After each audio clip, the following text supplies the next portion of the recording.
Primeira carta aos Coríntios, capítulo 7.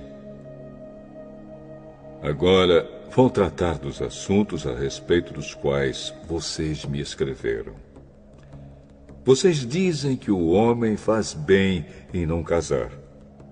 Mas eu digo, já que existe tanta imoralidade sexual, cada homem deve ter a sua própria esposa e cada mulher o seu próprio marido. O homem deve cumprir o seu dever como marido, e a mulher também deve cumprir o seu dever como esposa. A esposa não manda no seu próprio corpo. Quem manda é o seu marido. Assim também o marido não manda no seu próprio corpo. Quem manda é a sua esposa.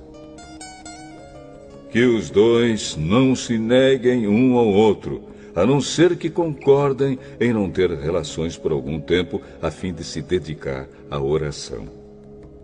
Mas depois devem voltar a ter relações, a fim de não caírem nas tentações de Satanás, por não poderem se dominar. Não digo isso como uma ordem, mas como uma sugestão. Realmente, eu gostaria que todos fossem como eu. Porém, cada um tem o dom que Deus lhe deu. Um tem este dom e outro aquele. Aos solteiros e às viúvas eu digo que seria melhor para eles ficarem sem casar, como eu. Mas, se vocês não podem dominar o desejo sexual, então casem, pois é melhor casar do que ficar queimando de desejo. Para os que já estão casados, tenho um mandamento que não é meu, mas do Senhor, que a mulher não se separe do seu marido.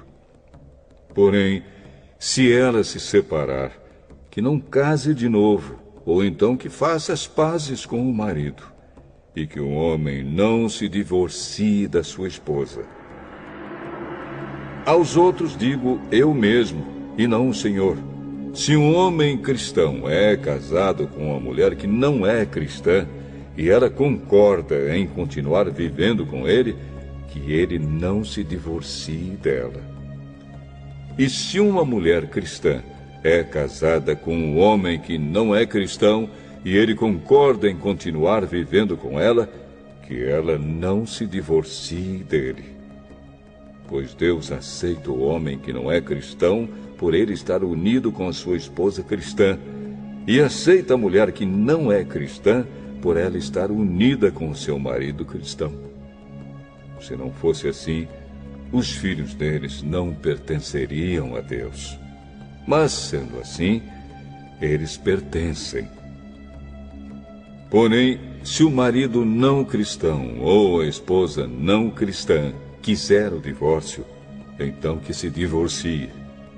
Nesses casos, o marido cristão ou a esposa cristã está livre para fazer como quiser, pois Deus chamou vocês para viverem em paz.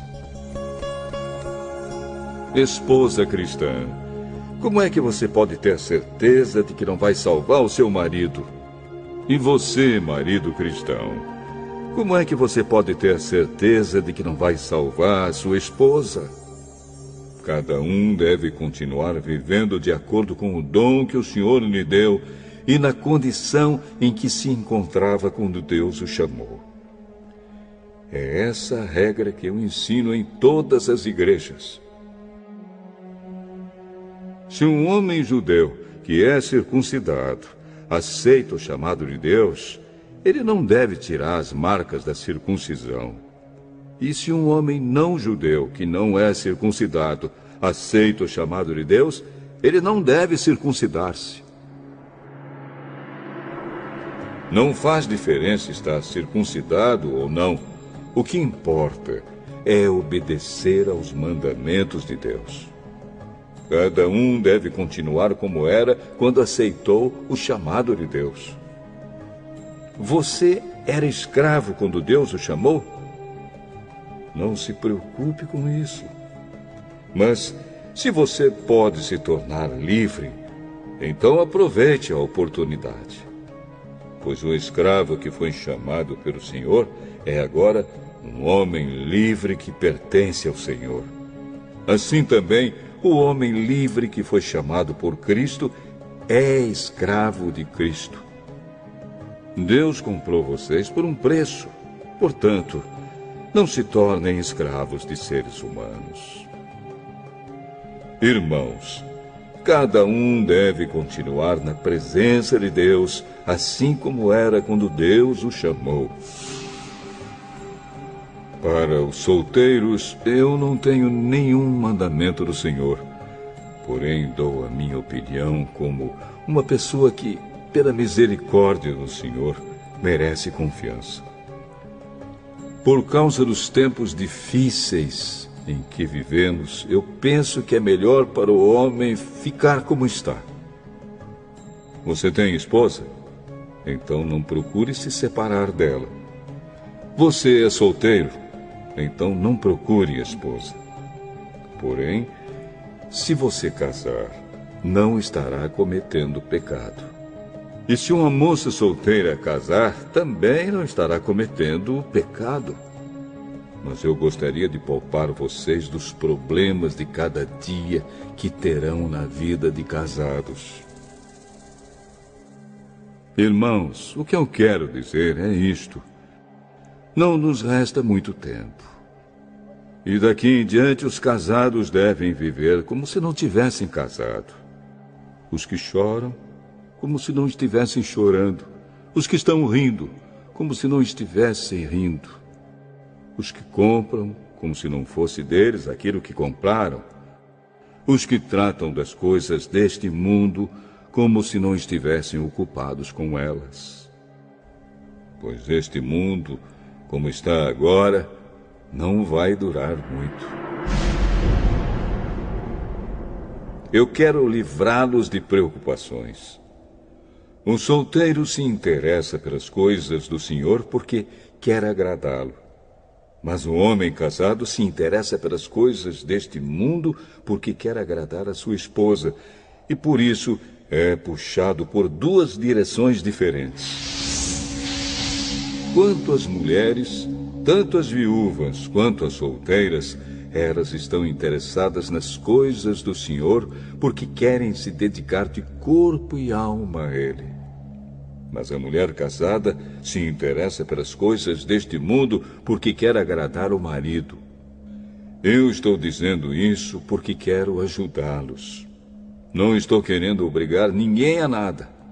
Pelo contrário, quero que façam o que é direito e certo e que se entreguem ao serviço do Senhor com toda a dedicação.